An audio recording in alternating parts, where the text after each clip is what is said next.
Hello to my viewers. Today's topic is about radicals. This is a simple how to solve the radicals. First thing to do is you need to factor the radicand. See to it that there must be a perfect square because this is square root. Okay? So I have here two numbers. I have here number 1 and number 2. By the way, this math is intended to the grade 8 students. Square root of 75. So what is the factors of 75 that has a perfect square?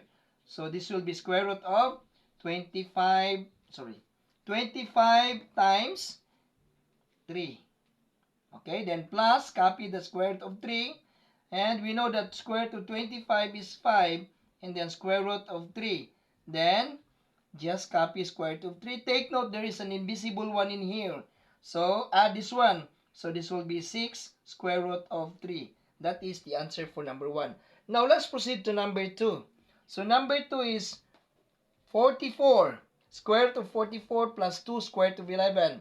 Since you have now an idea that the radical at the right side is, the next radical will be 11. So take note, there must be 11 in here.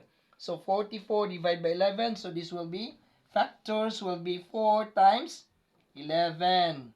Then plus 2 square root of 11. Then square root of 4, that is 2.